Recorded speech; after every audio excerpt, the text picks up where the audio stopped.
Ladies and gentlemen, today is going to be a pretty exciting video. We got some exciting changes to talk about. In the latest Battlefield podcast, they were talking about the Season 5 vehicle changes, and they made some huge ones, and I'm going to mention one up front because I specifically asked for it. They have finally decided to remove all of the explosive weaponry from the transport helicopters, and I have to make a special segment just for this. Bravo. Oh my god. Oh man. Good job, DICE. Unbelievable. Only took you about a year and a half. Hundreds of thousands of people have died.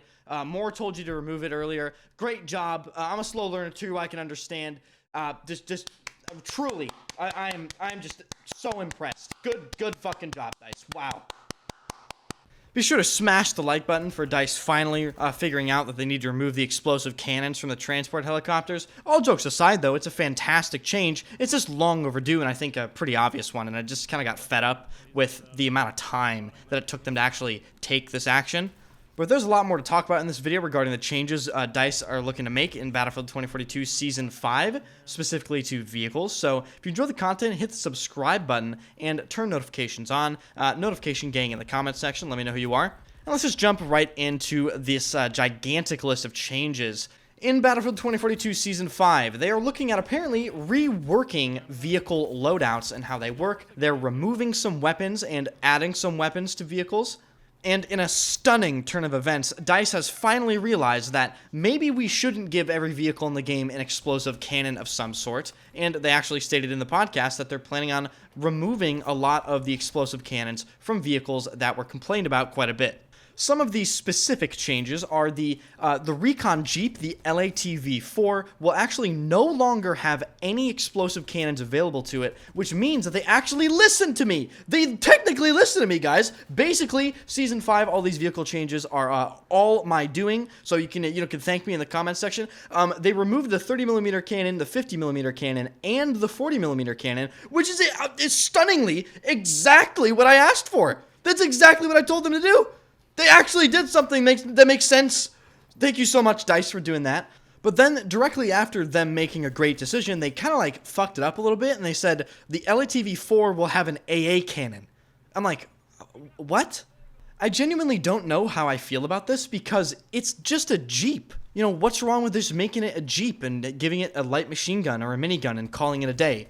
One of the other important changes coming in the Season 5 vehicle rework is that the EVGA Wildcat will be getting its own vehicle category, which means that you should be able to spawn it a lot more often on many more maps. They're also buffing its AA cannons, but that's not all. The Season 5 map will be getting its own stationary AAs. If you're wondering, you can actually destroy the stationary AAs on the map, and apparently, stationary AA might be coming to other maps later on. Now, I want to pause on the specific subject of AA for a second. Don't worry, there's still a lot more to cover in this video. But I do think that they're going a bit overboard with AA here. Think about the slew of things that you have to avoid as a pilot in Battlefield 2042. And I know a lot of people are going to be in the comment section saying, oh, I hate dying to the Nightbird. I hate dying to the Super Hind. Fuck the Condor. If I want to one-shot it, should die instantly. I've seen a lot of that stuff on Reddit, Twitter, even in video comment sections. And I think what a lot of people overlook is that's just not a rational way to think about game balance. I think people get caught up in the fact that they hate dying to something, so they want it to be basically just instantly killed at their whim. And that's not fair to the pilots because as much as people hate to admit it, some of the pilots that go 100 and 0 in Nightbirds are absolutely fucking insane. And there's a reason why only about 1% of the pilots can even go 100 and 0 in the Nightbird, especially when they have to avoid list missile spam, RAW, AA guns, other helicopters, stingers, SOFLAMs, tracer dart javelin, and I can go on and on and on. So I think flying, particularly helicopters in Battlefield 2042 in Season 5 is going to be more difficult than ever, and it's already more difficult than I think a lot of people understand. And yes, ladies and gentlemen, I am defending 100 and 0 Nightbird pilots, because if they can go 100 and 0 when the entire server is throwing every single thing they got at them, then maybe it's time to admit that that Nightbird pilot is pretty goddamn good at the game. Moving on, though, to more changes coming in the Season 5 vehicle overhaul, gunner seats of vehicles can now have thermals as a secondary option instead of variable zoom sights. This is pretty awesome because I think they're just moving over the thermal sight technology from the sights we have on infantry weapons to vehicle weapons. This brings back, however, the dreaded thermal sight attack helicopter gunner seat, which I'm sure is going to be very interesting to use. One of the biggest changes DICE mentions in this entire podcast is the fact that jets are receiving rocket pods. This is a huge change for jets, and on top of that, they have worked on the way the camera of the jets feel to make it feel more responsive and less floaty. This is exactly what jets need in Battlefield 2042. They've been underwhelming since the start of the game, and I might even, hey man, you might see Enders in a jet once this drops, okay? Because I actually liked flying jets, and I just haven't bothered because they're so bad in this game.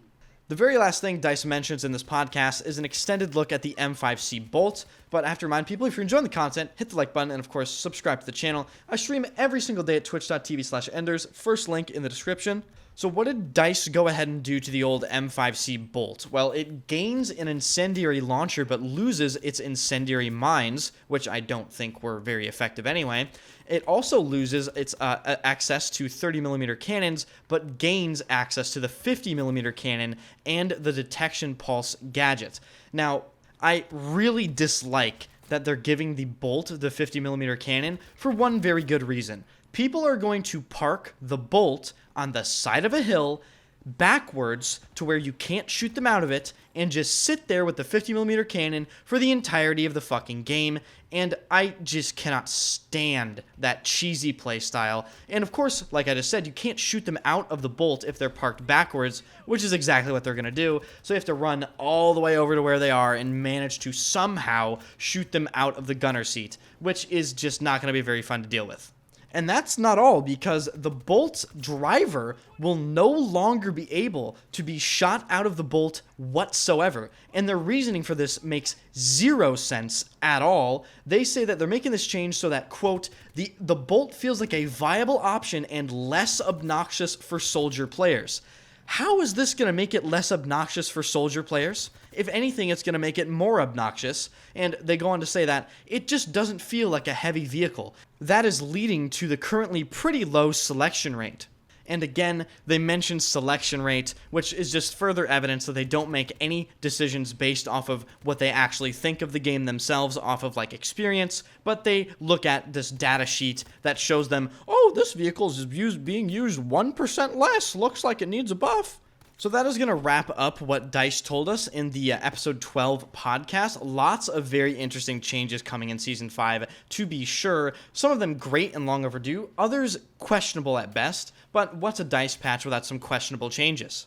If you enjoyed the video, hit the like button and subscribe to the channel. Thank you for watching to this point if you did, and join the Discord. Links in the description. Follow me on Twitter. Link is also in the description, and I'll see you guys later. One down.